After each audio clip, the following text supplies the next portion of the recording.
Olá pessoal, bem-vindos a mais um vídeo aqui do canal Paleoblog, o seu canal sobre paleontologia e o mundo pré-histórico. E no vídeo de hoje nós vamos falar da descoberta de um novo réptil marinho nos Estados Unidos, para ser mais preciso, um plesiosauro até que bastante incomum, logo após a vinheta.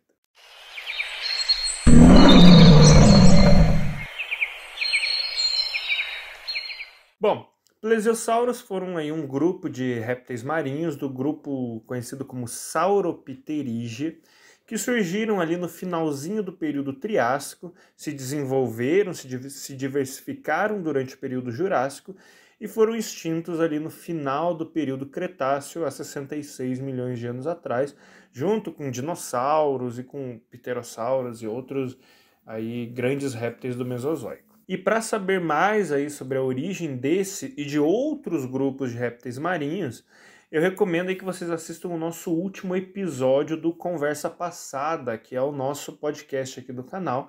E no último episódio a gente falou com o Bruno Augusta, do canal Zoomundo, justamente sobre répteis marinhos do Mesozoico. Então, das três principais linhagens, Ictiossauros, Plesiosauros e Mosassauros. Vale a pena dar uma assistida aí nessa conversa, né? Tá disponível no YouTube e também no Spotify, se vocês só quiserem ouvir o nosso áudio.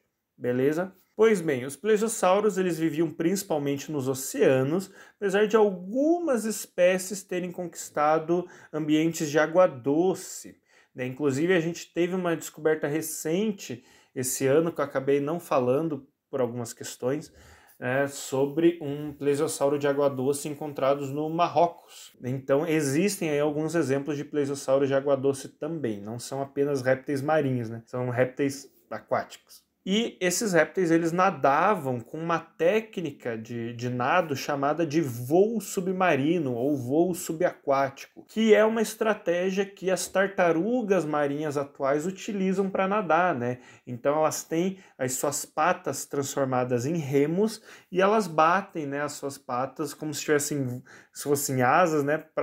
Elas batem essas nadadeiras como se estivessem voando debaixo d'água, né? Então a gente vê esse tipo de nado nas tartarugas marinhas atuais e a gente tem esse nado nos plesiosauros da era mesozoica, né? E inclusive isso é uma das características que coloca os plesiosauros como sendo evolutivamente mais próximos das tartarugas, né? Justamente essa estratégia de nado, né, que é o voo subaquático. E os plesiosauros, eles podem ser caracterizados aí por dois formatos corpóreos principais, né? Então, dois morfotipos principais. De um lado, então, a gente tem os plesiosauros, que tem um pescoço muito comprido com um crânio pequeno, né? Com um crânio muito curto, né? Que é um formato bastante clássico aí dos plesiosauros, né? Com certeza, quando a gente fala em plesiosauros, vocês com certeza devem lembrar essa aparência, né? Pescoçuda, com uma cabecinha, né?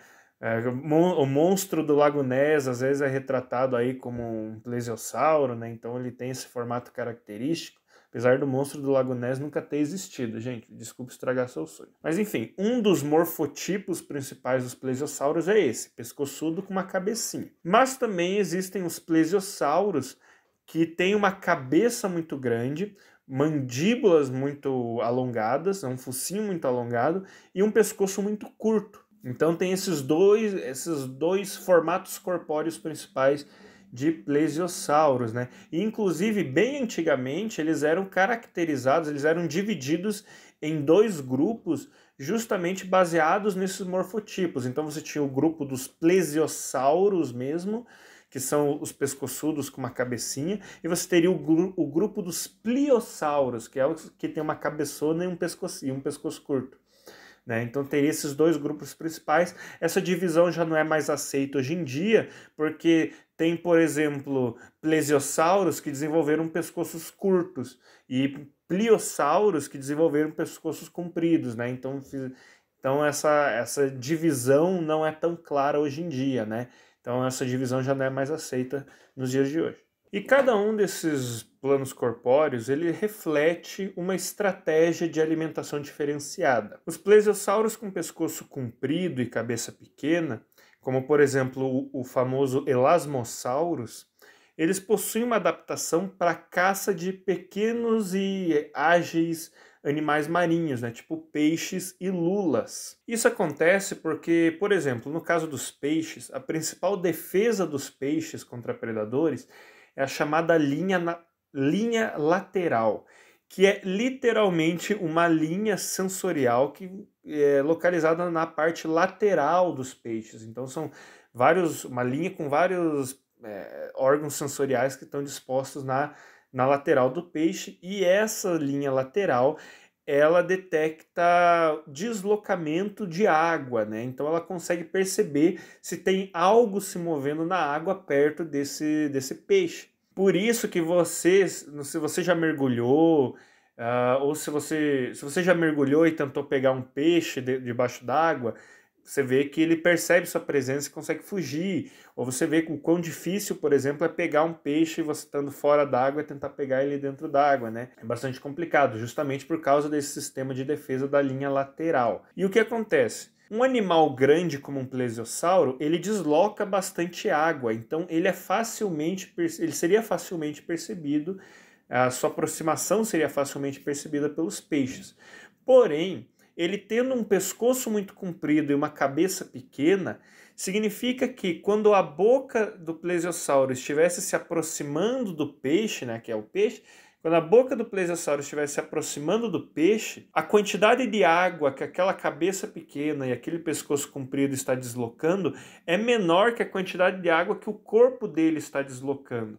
Então é uma forma de, quando o peixe sentir o deslocamento de água na direção dele, do corpo do animal, ele já vai estar sendo predado.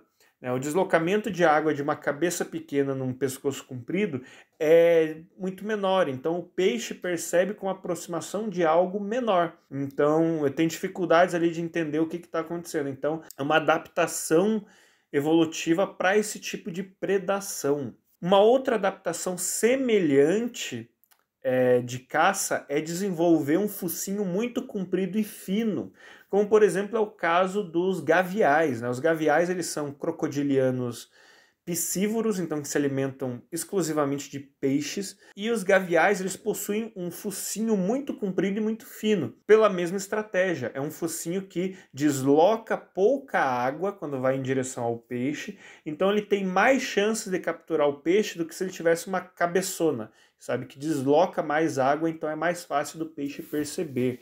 Então, ambas são estratégias evolutivas, adaptações evolutivas, né, adaptações morfológicas para uma estratégia de caça semelhante. Mas, pois bem, essa estratégia de caça desenvolvida por esse morfotipo de plesiosauro, que tem o pescoço comprido e cabeça pequena. Já os plesiosauros que têm uma cabeça grande com pescoço curto, como por exemplo é o caso do Liopleurodon, né? Quem aí assistiu Caminhando com Dinossauros deve se lembrar dele, apesar de ele não ser um dinossauro e nem ser tão grande quanto o documentário mostra, né? Mas esse grupo de plesiosauros, esse morfotipo de plesiosauros, eles possuem mandíbulas muito mais poderosas e dentes maiores. Então eles são predadores adaptados para caçar grandes presas aquáticas, né?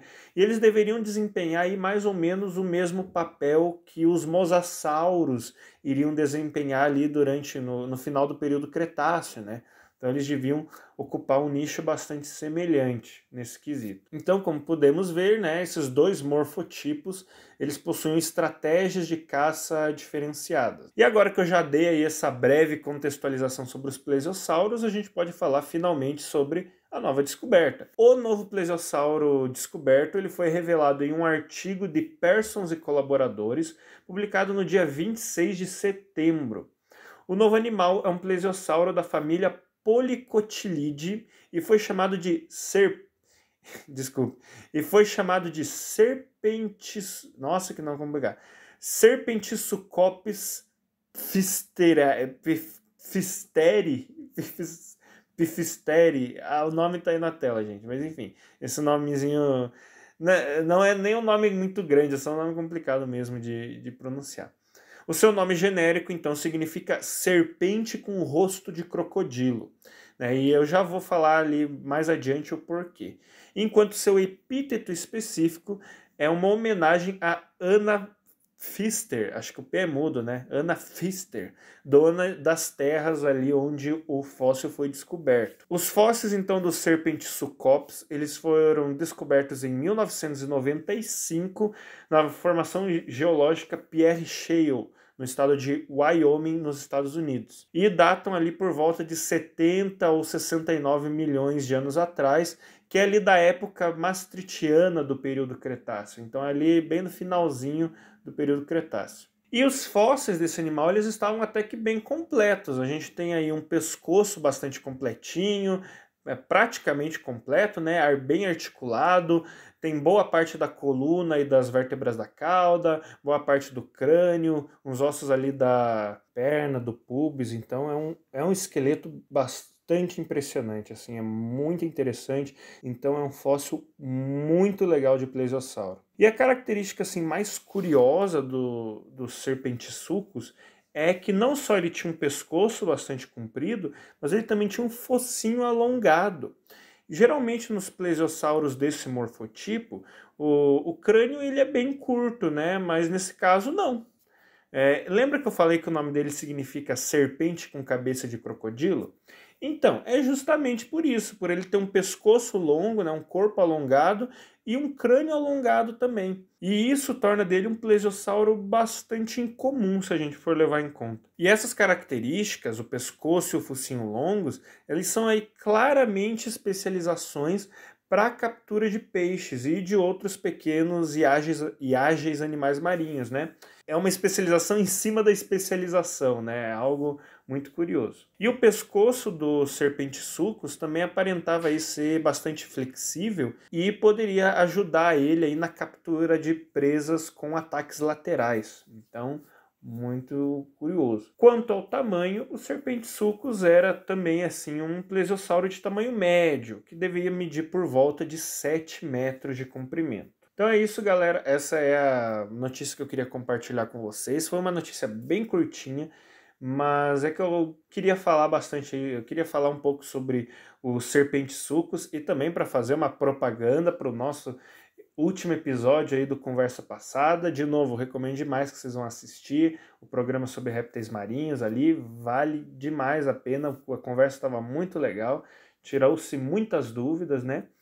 E, bom, queria apresentar vocês a esse novo plesiosauro, né? Esse plesiosauro tão curioso que foi descoberto ali nos Estados Unidos. Então, peço aí para vocês já deixarem o seu curtir, se inscrever no canal se não forem inscritos, comentem aí o que vocês acharam dessa descoberta, compartilhem esse vídeo com amigos, com família, com conhecidos, com todo mundo e continuem assistindo nossos vídeos, né? A gente ainda tem uma meta aí de 4.000 horas de vídeos assistidos, né? A gente já está em 2.000 horas, né? Então a gente pode continuar assistindo, podem continuar aí assistindo os vídeos, né? E, bom, muito obrigado pela atenção de vocês e até uma próxima.